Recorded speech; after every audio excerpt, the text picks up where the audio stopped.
Game 2 is ready. Let's see where we're going to continue this best of 5. Interesting start, and it is going to be the Monkeys inviting us over to Volskaya Foundry. Volskaya coming up next. Monkeys have chosen that in the past. We see more meta drafts from the Monkeys just recently, but we have also had a couple of maps where, again, they are bringing their X factor out. That's the problem that you have with the Monkeys right now. You never really know what you get. Right. Do you get a meta draft? Are they throwing a curveball at you? Like, this is the one thing where every single team that faced them, even if they were winning with a 3-0, which is saying, we need to be careful here. Because if they try, and if they all of a sudden bring in one of those roaming Zools from Alex or some other strategy, we might be caught off guard here. So it's a tricky situation. But Monkeys now with Volskaya, so Roll20 is looking good. Roll20 is giving their best here. And so far, they've done really well. I mean, very dominant first map from them. To me, it's always hard to gauge how much the Monkeys are putting themselves into these matches. Because like you said, when they do play at 100%, they do show glimpses of being a very strong team. But earlier this weekend, we saw like, okay, surprise, Chin. They go for these like wild picks at the end of the draft, and it just falls flat. They pick Artanis, and it's supposed to be like, ooh, but it ends up being, ooh. Okay, but there you have to also think about who they played against. That was one of those things where it's just like, can you win that series? And again, what do you show? You're confirmed for the Crucible. Do you want to show all your strategies right now so that no matter which team in the open division you play against can properly prepare against you? No. Keep them guessing a little bit. You throw a bit of a curveball here, curveball there. Then the open division teams that come into the Crucible have to guess, is that an actual strategy? Are they just memeing? What's happening there? And that is the big, big question mark around the Monkeys. They've been saying from the get-go, listen, if we go into the Crucible, we feel confident enough that if we practice hardcore for 2-3 weeks just for our Crucible match, we have no doubt in our mind that no matter which team from the Crucible we'll go up against, we can easily defeat them. That has been a statement from the start, a very confident one, and they've stuck to that line ever since. So it casts that shadow of a doubt. And again, I don't want to be in the shoes of the open division teams. The Monkeys may very well be playing possum, but E-Punks and Old Bananas, you practice for 2 or 3 weeks, those teams still look like they're going to be a pretty difficult challenge. Yeah. I don't think it'll be an easy walk in the park. No, I don't think that either. It's just still, it's difficult. We'll see where the I mean, what choice would you make? I would hope to not be in this position to begin with, where I'm like, wow, I'm hard locked for the Crucible. There's no way I'm getting out of this. So now I can be coy? Yeah. That's not really how I would have wanted to round out 2018 personally, but we do see a shift in strategy. Garage gets banned out. Monkeys, even in this position, understand what Robodoba is bringing to the table, so they don't want to deal with that. And they again go back to banning out the Arrow Slinger Hanzo. And now you have in Roll20's situation, you have actually a chance of going for, you have banned Diablo. Garrosh got banned against you, so that leaves a few heroes for Robodoba up. But now you have to make the choice, do you go for Tyrande or Urel, or do you get that main tank instead? So let's see how Roll20, okay, they go for Tyrande. I would expect to see Muradin taken for the Monkeys now. If they don't want to get sent back to base forcefully, that would be in their best interest. Because if It's that Stormbolt lands, you know Shad's going to be there. It's not only about the synergy with Tyrande, it's mostly because you have the ban on Diablo and on Garrosh. If you take Muradin away too, you basically leave Robodoba with Johanna. Unless you're okay to... Okay, they don't take a main tank, fair enough.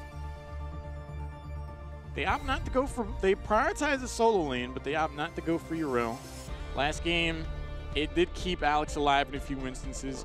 It did potentially set up a takedown or two, but it wasn't anything compared to a bunker in a team fight. So I do understand the shifted strategy, but taking Blaze this early, when you see the Warrior Crunch starting to form up, that could be a pretty big problem. I mean, it's Volskaya, so I don't really mind Blaze taken over Urel. It is definitely a good argument that can be made and has been in the past. The bunker gets more value on Volskaya, but now Muradin is taken as expected on the other side. That's why I expected them to take it away so that Robodoba doesn't have it, try and target him a little bit more aggressively, trying to choke him out slightly at least. And also because now Roll20 could ban Johanna. And then what's Monkeys left with? They're left with the Nuburak, which they played in the past. With Blaze, it works a little bit better. If I'm Roll20, I ban either a Nuburak or Johanna here, and I limit Monkeys to the other hero. But they are more worried about Hammer. Fair enough, but I think if you ban Johanna here, then playing Hammer, even with Blaze, is going to be a bit more tricky, especially since Monkeys, in my opinion, would then have been forced to go into Nubura given how lately they played. And apparently we're going to see a bit of an NA strategy. Team Octalysis, man. They come out of the Western Clash and like, we're done playing the meta. We're playing our own game. We're creating the meta. And I was like, okay. And then they go into their games, and it's like, all right, main tank Zul, that's pretty cheeky. We saw main tank Butcher dominate yesterday with the Yrel armor boost. Granted, you know, in a... Oh, was that in here? I didn't catch all the games. Like, was that Heroes Off? It was Octalysis. Who did they play yesterday? I was so amazed because Yrel just hit Arn Defender and it was like, all right, well, that means they're not getting that takedown, and now Butcher's going to get fully stacked. It was wild, but the point I'm trying to make is Octalysis, they want to play their own meta, and in effect, ends up changing everyone else's meta. We have something else happening here. I had a talk with Thread actually yesterday about Arthas, because Arthas pops up so much currently in... Oh, God. All right. Let's try and puzzle it out a little bit. So let's talk about Roll20 first. We have Arthas now on the side lane, and I had a bit of a talk with Thread because he was also a bit thrown by how much Arthas currently appears in North America, and he's just like, is that anything that you guys experience these days? And I'm just like, no. And I watched a lot of the games there, and here I feel Arthas fits a little bit more, simply because he's not going to be played as the main tank. He's actually going to be in the side laner position. And we had that a few times. And he can add a lot, especially now since they're going up against Zul, for example. There's a lot of melee at the front, including Uther. You have already a setup where you're trying to look for a Stormbolt into a stun, so if you have a Howling Blast to add to that, you get even more value. Then there's also an argument to be made that if you're on a side lane Arthas, that you can spec into Syndragosa and you actually try with a one objective to completely push through a lane very quickly. So I feel that Arthas pick, you can make good arguments for that, and it's not in the same spot that we are seeing NA currently played, where Arthas is literally everywhere, and not only played by one team, but across teams on a regular basis. When you're looking towards the other side, though, when we're having Monkeys right now, we have Zul and Uther, and both of those have been played as main, so to say, main tanks on the side of Octalysis. And Alex on his stream actually talked about especially the situations where Zul can be a great frontliner. So there's a lot happening right now that we have to piece together later. There's a lot to unpack, to say the very least. Game number 2, Roll20 is up 1. It's going to be Murden, being played by Robodoba. Shad's on Tyrande. Quacknix this time playing Genji. Chris will be playing Gul'dan. And Zarmi will round it out with the Arthas making the rare appearance in the EU. And towards the right, the Monkeys still keeping people in the open division teams guessing, with Crosby currently on Jimmy. Jim Reyna, Uther played by Make. We're currently seeing Alex the Pro G on the side lane with Blaze, Remabola on the tank Zul, taking a page out of North America. And Splendor on the main support, he is going to play Deckard Cain. I've always been a proponent of finding innovation. I think there are a lot of hidden synergies in heroes that don't see a lot of play, either in Hero League or competitive or wherever. But when we see stuff like this, I'm always kind of left scratching my head. Action out of the gate, though. There's the route to follow up after the Zul lockdown. A good amount of damage going in on a Robodoba. And Monkey Menagerie, they're looking to take first blood early in this game with this oddball counter. So, again, there's a few things to talk about here. Zul has a lot of wave clear, and so does Blaze. So you have two heroes that basically have the entire wave clear on the side. And Zul can be a very sustainable character in a, so to say, main tank or frontline position, especially with the double support that we're now seeing on the side of the Monkey. So you can sustain yourself through a lot here. It's difficult to take those targets down. Now, oftentimes, I would argue you get even more value out of Zul if you can play such a double support composition with a Tyrande in the mix, because the Bone Prison alone already allows you to really home in on a single target. But that Tyrande on the other side is actually one of the things that makes me a little bit worried, because we have so much damage later on through Gul'dan that any kind of stun combos setup will allow Gul'dan to get a lot of damage out. And Chris is already getting really good stacks just simply because of those skirmishes at the start, seeing it 6 stacks already after a minute and a half. At the same time, though, when you're looking at level 10 abilities, we're having the opportunity for the Monkeys to go into the Divine Shield. And that can, together with the Hand of Protection on level 7, negate a lot of those kill opportunities that Roll20 tries to create here.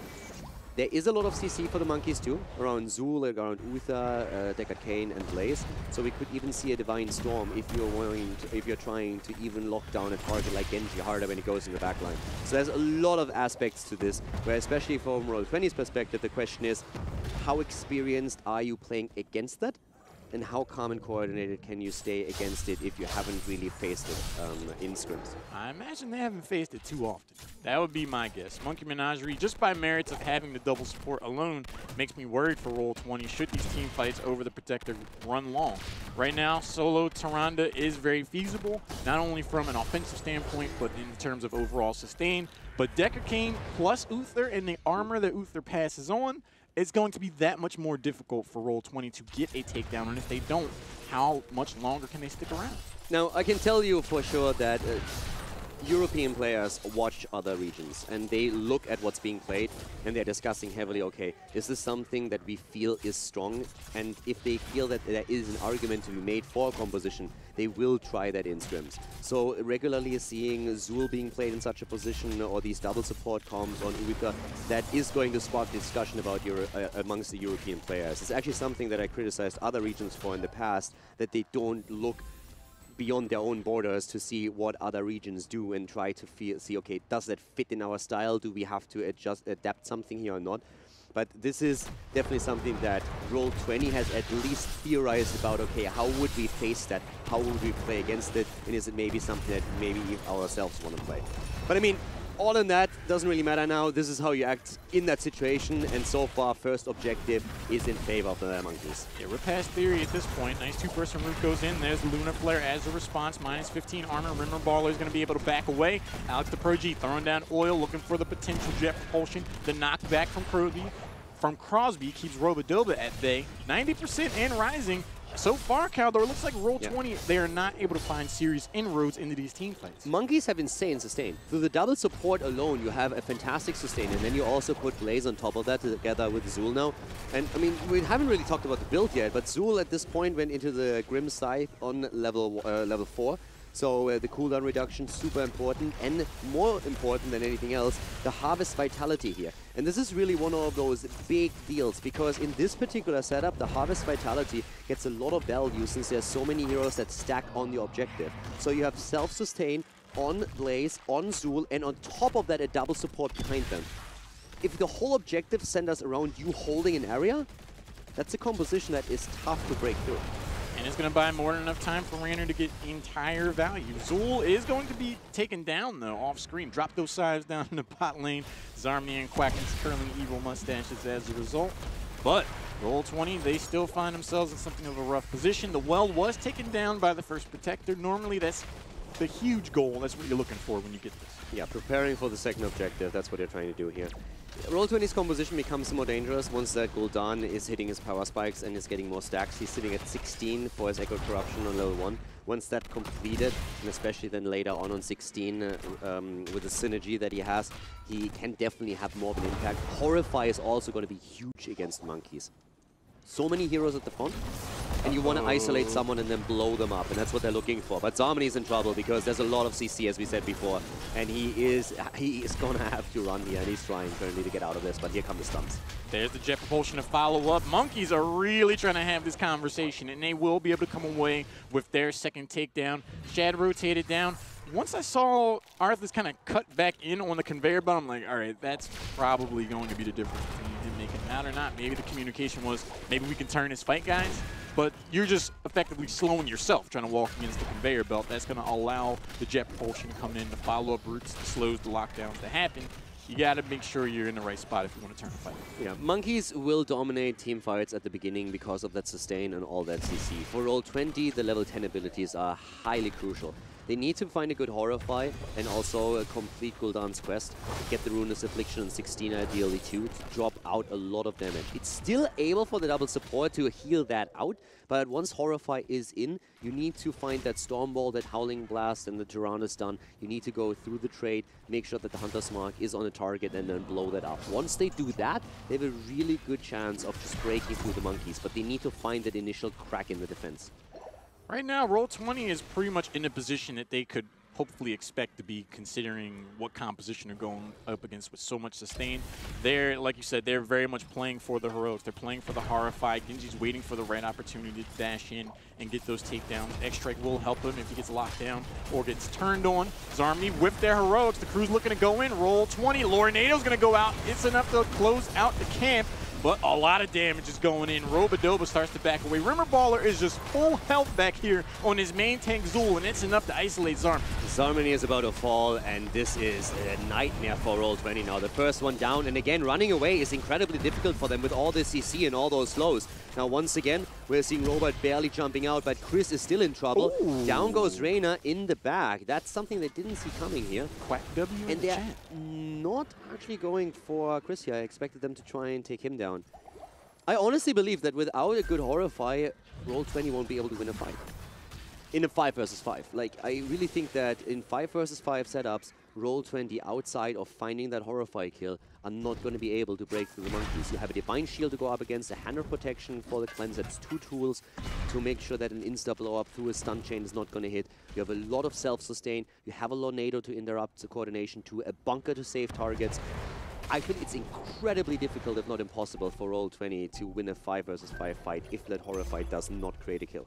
I think they'll need to bait out heroics, a lot of resources without trading too much of their own if they want to try to take a longer team fight. But they also can't really look to invade too often. With all these slows and forms of lockdown from Monkey Menagerie, trying to invade over that camp is always going to be rough because you don't really have a lot of mobility out of your Arthas and some of these other heroes. So if you engage far away from home and you ever try to turn your back to Monkey Menagerie, they're going to hunt you down. Yeah, and now here we go. So Genji is going to try and look for an opportunity again. Crosby needs to be in the safe position here, but they are holding on to that point, and let's see how exactly Roll20 is planning on breaking through with that. They have the Horrify ready. That's their biggest advantage here, trying to create that kill. Already falling back slightly. Here come the stuns, but again, it's not enough. Not even a long shot. Here's the Horrify and the immediate attempt for a kill. Crosby's low, but the Divine Shield is there. The bunker is on the ground. Rimmerballer still alive. Chris on the move back. Alex needs to be cautious here, but the double support is keeping him in play. The Menagerie looks pretty much immortal in this team fight. Quacknix is going to jump back in after the Divine Shield gets used. Zul is going to be able to join his friends as another corpse. Blaze will get taken down. 2 for 1 so far. Roll20, they are showing signs of life. They are still trying to scrap. Finally, someone enters the Protector here. They had a tough time moving into it, so they won it already at the beginning of the fight, but the problem is nobody could go for that mini channel since Roll20 protected it. But here's kill number 1, maybe kill number 2. Not going for Shad right away. So Monkeys lose 2 heroes, but they still win the objective, and they take 2 kills as a result too. It was also very close. Zul could have actually survived here. So we're coming back to the point. It's difficult for Roll20 to win on an objective or fight outside of the Horrify. And it was a good Horrify. Oh, yeah. But even that did not help them enough. And now Roll20 is falling a bit farther behind.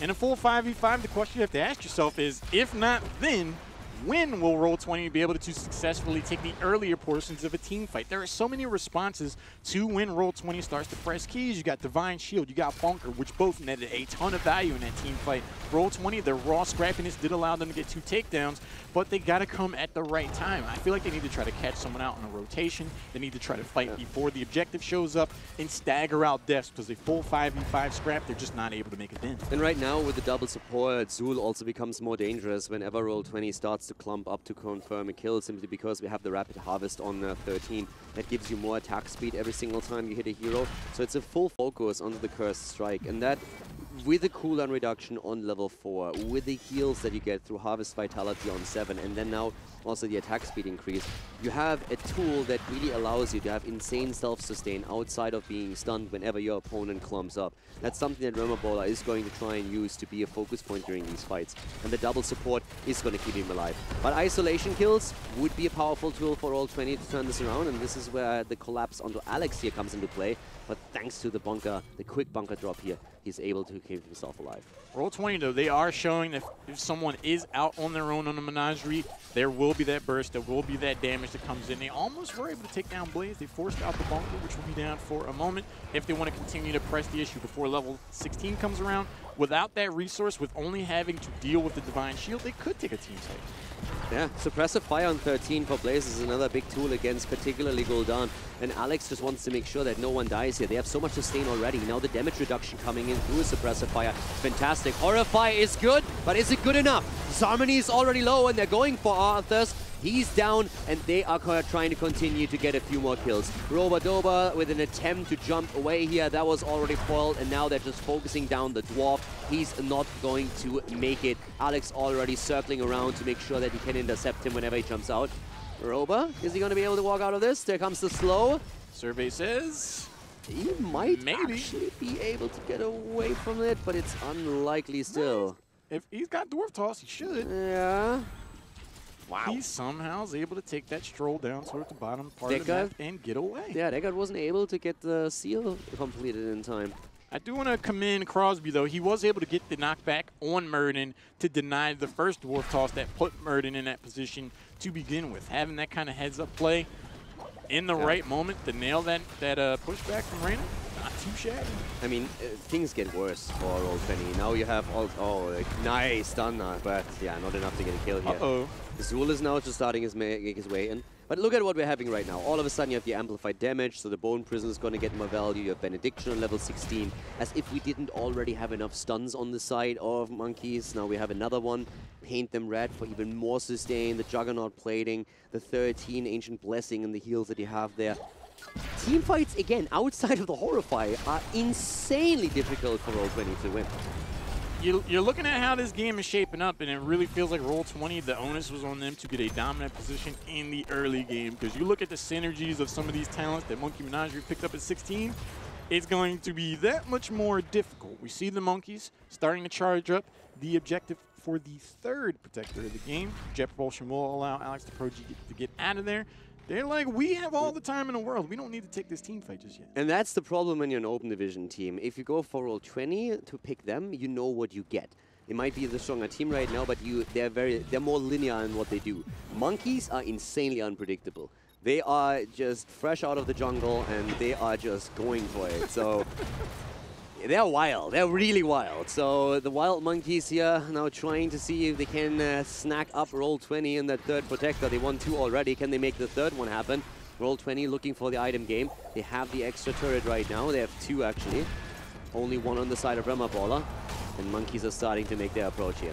More and more, it starts to feel like a do-or-die scenario for Roll20. Sure, they have their bottom fort, but if they do not win this team fight, this could be the snowball that puts them in a position where they just have no real serious chance of turning the game around outside of a big mistake from Monkey Menagerie, who find themselves in a position where they're just casually waiting. They know they don't need to turn in just yet. There's the root going into Roba-Doba. There's the roll from Zul. Here's the commitment. The follow-up damage going into Murden is not going to be enough for a takedown, but they could potentially turn it on his arm. The Horrify saved him there. He was basically dead already, but the Horrify was making sure that he did not receive that final blow. But now the position has been reversed again. We're seeing Monkeys taking control of the checkpoint once more. Deckard is throwing out the potions. They can walk back, get the quick reset on the fountain, and that is exactly what they're doing here. They re-engage just after that.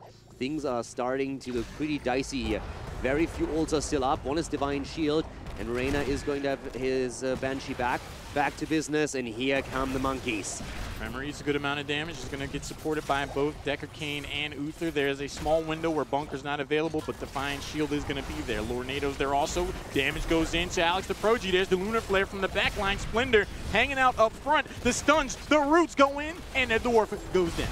Stuns everywhere, the damage comes out, the sustain. Alex, even caught on the conveyor belt, doesn't fall because of the double support and his own self-sustain. The 2 kills come in, and it looks grim. Genji with the attempt to move away here. Marquez trying to follow it up, and he secures kill number 3. 3 heroes down, Roll20 on the ground, and the Monkeys are just kicking them at the same time as they take the protector here and start to move through the bot lane. Outdoors, not too often you see Genji running away from Uther for his life, unsuccessfully so. Right after the protector went down, Maki was there to press the W key. Right now, we see the Monkey Menagerie throwing everything at Roll20, and they have not yet found the answer. This double support, this main tank Zul, all this lockdown and sustain, looking to be a lot to deal with.